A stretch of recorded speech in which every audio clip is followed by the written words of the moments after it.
అదే RTV app వార్తల్ని క్షణాల్లో చదివే అవకాశం ఉంటుంది. ఒక న్యూస్ పేపర్, ఒక టెలివిజన్ ఛానల్ మీ చేతుల్లో ఎప్పుడూ ఉంటాయి. రాష్ట్ర వ్యాప్తంగా గ్రూప్ 2 అప్లై చేసిన విద్యార్థులందరూ కూడా వారు ఉద్యోగార్హులు తీవ్రంగా ఆందోళన చెందుతూ ఉన్నారు.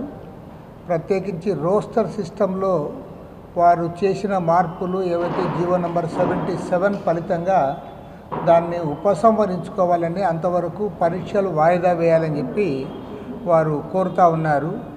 ముఖ్యమంత్రి చంద్రబాబు నాయుడు గారు తక్షణమే స్పందించి ఇవాళ ఈ నిరుద్యోగుల్లో ఉన్న ఆందోళనను దృష్టిలో ఉంచుకొని వారి పరీక్షలు కూడా పోస్ట్పోన్ చేయాలి, అదే తదనుగుణంగా దాని రోస్టర్ సిస్టమ్ను కూడా మార్చడానికి చర్యలు చేపట్టాలని చెప్పి ముఖ్యమంత్రి గారికి ఇప్పుడు ఉత్తరం రాస్తూ ఉన్నాము. ముఖ్యమంత్రి గారు ఈరోజే స్పందించాలి, ఎందుకంటే రేపే దానికి సంబంధించిన ఎగ్జామ్ కూడా ఉంది కాబట్టి ముఖ్యమంత్రి గారే స్వయంగా దీనిపైన ప్రకటన చేయాలని చెప్పి కూడా సిపిఐ తరఫున డిమాండ్ చేస్తూ ఉన్నాం. ఇక రెండవ ముఖ్యమైన అంశము, రేపు 24వ తేదీ నుంచి మన రాష్ట్రంలో బడ్జెట్ సమావేశాలు ప్రారంభిస్తూ ఉన్నారు. మరి ఈ బడ్జెట్ సమావేశాల్లో ప్రధానంగా వార్తల్లో వస్తున్నదేమంటే 3 లక్షల కోట్ల రూపాయల భారీ బడ్జెట్ మన ఆర్థిక మంత్రి పయ్యావుల కేశవ్ గారు ప్రవేశపెడుతున్నారని చెప్పి తెలుస్తూ ఉంది. మరి 3 లక్షల కోట్ల రూపాయల భారీ బడ్జెట్ అన్నప్పుడు మరి రాష్ట్రానికి అంత పెద్ద ఎత్తున ఆదాయం ఉందా లేదా దాని గురించి ఆలోచించమని మేము కోరుతా ఉన్నాం. ఎందుకంటే బడ్జెట్ ప్రవేశపెట్టేటప్పుడు మనకు ఆదాయం ఎక్కడి నుంచి వస్తుంది, రాష్ట్రంలో మనకి ఎంత వనరులు సమకూర్చుకోగలము, అదేవిధంగా కేంద్రం నుంచి మన వాటా ఎంత వస్తుంది, వివిధ పద్ధతుల ద్వారా కేంద్ర ప్రభుత్వం నుంచి మనకి ఏ మేరకు వస్తుంది, ఇవి కాకుండా ఇతర లోన్స్ ఇవన్నీ కూడా ఏమొస్తాయో వీటన్నిటిని దృష్టిలో పెట్టుకొనే బడ్జెట్ ప్రవేశపెట్టడం జరుగుతుంది. కానీ దురదృష్టం ఏమంటే భారీ బడ్జెట్ ప్రవేశపెట్టామని చెప్పుకోవాలనే ఉద్దేశంతో ఇవాళ 3 లక్షల కోట్ల రూపాయల బడ్జెట్ పెట్టినప్పుడు సహజంగానే పూర్తి స్థాయిలో అప్పులపైన ఆధారపడే పరిస్థితి వస్తుంది. మరి గతంలో జగన్మోహన్ రెడ్డి ప్రభుత్వాన్ని ఏ అంశాలపైన అయితే చంద్రబాబు నాయుడు గారు ఆనాడు ప్రతిపక్షాలు అందరం కూడా విమర్శించామో అదే పని మళ్ళీ చంద్రబాబు నాయుడు గారు చేసే ఒక పరిస్థితి వస్తుంది. దీన్ని తీవ్రంగా తప్పుపడతా ఉన్నాము. కాబట్టి మేము ముఖ్యమంత్రి, అదేవిధంగా ఆర్థిక మంత్రి, అదేవిధంగా దానికి సంబంధిత అధికారులు కూడా 1కి 4 సార్లు ఆలోచించి బడ్జెట్ ప్రవేశపెట్టాలని కోరుతా ఉన్నాం.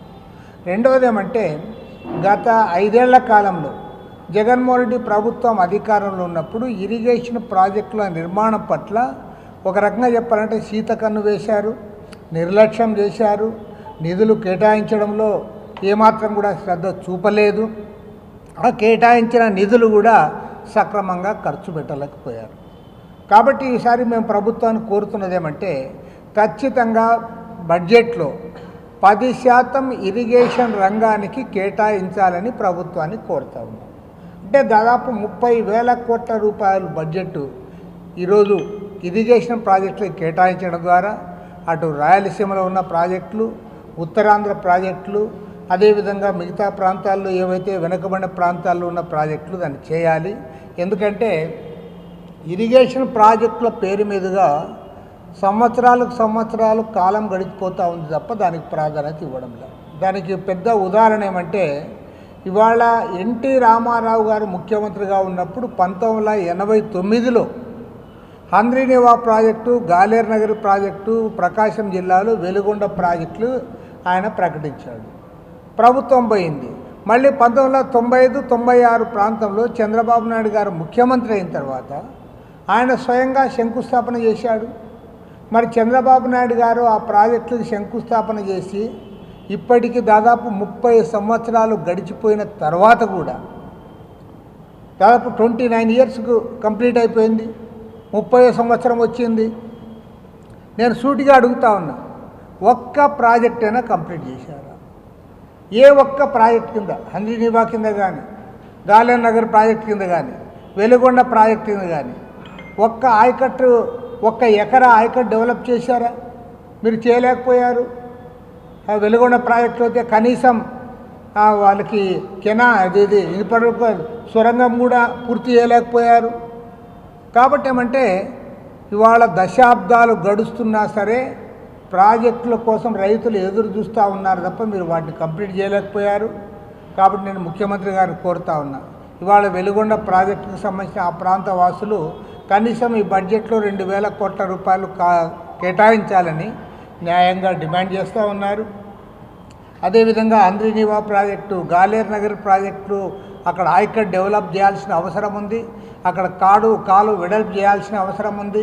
వాటన్నిటికీ నిధులు కేటాయించాలని చెప్పి మేము ప్రభుత్వాన్ని కోరుతా ఉన్నాం. అదేవిధంగా ఉత్తరాంధ్రలో వంశధార, నాగావళి ప్రాజెక్టులు ఏవైతే ఉన్నాయో అవి ఆ ప్రాజెక్టుల గురించి చర్చ కూడా సక్రమంగా చేయడం లేదు. ఈ బడ్జెట్లోనైనా సరే పూర్తి స్థాయిలో దానికి నిధులు కేటాయించాలి. అదేవిధంగా పోలవరం ప్రాజెక్టు ఇవాళ కేంద్ర రాష్ట్ర ప్రభుత్వాలు ప్రాధాన్యత రంగంలో తీసుకున్నాయి కాబట్టి ఆ ప్రాజెక్టు కింద నిర్వాసితుల సమస్యలు కూడా పరిష్కారం చేయడానికి పూనుకోవాలని చెప్పి కూడా కోరుతా ఉన్నాం. ఇరిగేషన్ ప్రాజెక్టులతో పాటు ముఖ్యమంత్రి గారు ఖచ్చితంగా సూపర్ 6 హామీలు అమలు చేయడానికి కూడా ఈ బడ్జెట్లో నిధులు కేటాయించాలని కోరుతా ఉన్నాం. ఎందుకంటే సూపర్ 6 హామీలు ప్రజలు ఆల్రెడీ ఎదురు చూస్తూ ఉన్నారు. ఎందుకంటే ప్రభుత్వం వచ్చి 9 మాసాలైనా సరే ఇంతవరకు అవి చేయలేదనే దాంతో ఇవాళ ప్రజలందరూ కూడా ఎదురు చూస్తూ ఉన్నారు. కాబట్టి గవర్నమెంట్ పూర్తి స్థాయిలో దాన్ని కేంద్రీకరణ చేయాలి. వీటితో పాటు ఇవాళ రాష్ట్ర రైతాంగం ఆందోళన చెందుతున్నటువంటి గిట్టుబాటు ధరల విషయంలో, కనీస మద్దతు ధరల విషయంలో ప్రభుత్వం దృష్టి సారించాలి. ప్రభుత్వం ఒట్టి మాటలతో, వారు ఒట్టి వాగ్దానాలతో కాలయాపన చేయడం కాకుండా ఖచ్చితంగా పంటల స్థిరీకరణ నిధి బడ్జెట్లో ప్రవేశపెట్టాలి. ఇవాళ 3 లక్షల కోట్ల రూపాయల బడ్జెట్ అంటా ఉన్నారు.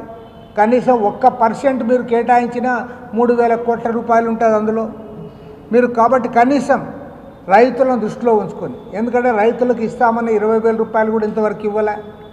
రైతులకు పంటల పండి ఇవాళ మిర్చి రైతులు ఆందోళన చేస్తూ ఉన్నారు, అక్కడ టమాటా రైతులు ఆందోళన చేస్తూ ఉన్నారు. ఏ పంటకు కూడా సరిగా గిట్టుబాటు ధర కానప్పుడంతా కూడా రైతులు ఆందోళన చేస్తూ ఉన్నారు, రోడ్డెక్కుతూ ఉన్నారు.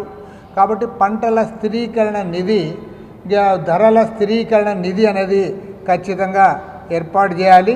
దానికి కూడా ఈ బడ్జెట్లో తగు రీతిలో మీరు దానికి ప్రాధాన్యత ఇవ్వాలని చెప్పి కూడా ముఖ్యమంత్రి గారిని కోరుతా ఉన్నాం.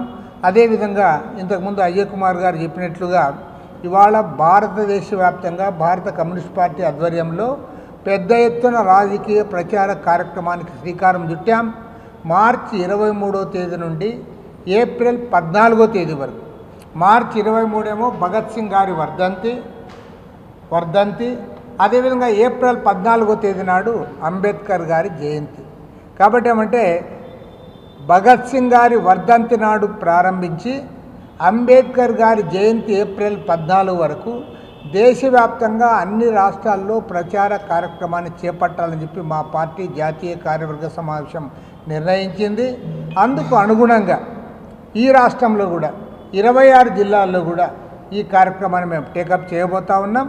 ఈ కార్యక్రమాన్ని టేకప్ చేయడానికి రేపు 24వ తేదీ రేపులా ఎల్లుండి ఒక జూమ్ మీటింగ్ కూడా రాష్ట్ర స్థాయి మీటింగ్ ఏర్పాటు చేసుకొని కార్యక్రమాన్ని కూడా మేము ప్రకటించబోతా ఉన్నాం. ఎందుకంటే కేంద్రంలో అధికారంలో నరేంద్ర మోడీ ప్రభుత్వం దేశాన్ని ఆర్థికంగా దివాళా తీయించి ఇవాళ రూపాయి విలువ తగ్గిపోయింది, లక్షల కోట్ల రూపాయల అప్పులు పెరిగిపోయినాయి. రాష్ట్రంలో భారతదేశంలో ఒక్క సమస్య కూడా పరిష్కారం చేయలేదు. నిరుద్యోగ సమస్య, పేదరికం సమస్య, రైతుల సమస్యలు, బ్లాక్ మనీ సమస్య, అవినీతి సమస్యలు ఇవన్నీ కూడా ఒకవైపు పెరిగిపోతూ ఉంటే ఆ సమస్యలు ఏవి కూడా పట్టించుకోకుండా అంబానీలు అదానీలకు ఊడిగం చేయడమే పనిగా భావించి ఇవాళ కేంద్రంలో అధికారంలో ఉన్న నరేంద్ర మోడీ ప్రభుత్వం వ్యవహరిస్తూ ఉంది. దానికి పెద్ద ఉదాహరణ ఏమంటే ఇవాళ అమెరికాలో డొనాల్డ్ ట్రంప్ అధికారంలోకి వచ్చిన తర్వాత అక్రమ వలసదారుల పేరుతో అక్కడున్న వాళ్ళను ఇవాళ వాళ్ళకి చేతులకు కాళ్లకు బేడీలు వేసి విమానాలు ఎక్కించి పంపిస్తూ ఉన్నాం. కానీ అదే డొనాల్డ్ ట్రంప్ అదానికి అనుకూలంగా అక్కడ ఉన్న చట్టాలను కూడా అమల్లో లేకుండా దాన్ని అంతా కూడా అబేన్స్లో పెట్టిస్తూ ఉన్నాడు. కాబట్టి ఏమంటే ఇవాళ నరేంద్ర మోడీ ప్రభుత్వం అంబానీలకు అదానీలకు సేవ చేయడంలో నిమగ్నమై సాధారణ ప్రజల సమస్యలు ఏవి కూడా పరిష్కారం చేయనందువల్ల ఈ ప్రభుత్వ కార్పొరేట్ అనుకూల వైఖరి నిరసిస్తూ, మతోన్మాద జాడ్యాన్ని నిరసిస్తూ దేశవ్యాప్తంగా మార్చి 23 నుండి ఏప్రిల్ 14 వరకు కూడా భారీ ఎత్తున ప్రచార కార్యక్రమాన్ని చేపట్టాం. అందుకు అనుగుణంగా మన రాష్ట్రంలో కూడా 26 జిల్లాల్లో కూడా ఈ ప్రచార కార్యక్రమాన్ని పెద్ద ఎత్తున శ్రీకారం చుడుతూ ఉన్నాం. మీడియా మిత్రులందరూ కూడా ఈ ప్రచార ఉద్యమానికి సహకరించాలని చెప్పి కూడా కోరుతా ఉన్నాం. మరిన్ని వీడియోస్ కోసం ఛానల్ ని సబ్స్క్రైబ్ చేయండి. లేటెస్ట్ అప్డేట్స్ కోసం వాట్సాప్ ఛానల్ ని ఫాలో అవ్వండి. ఆ లింక్ డిస్క్రిప్షన్ లో ఉంది.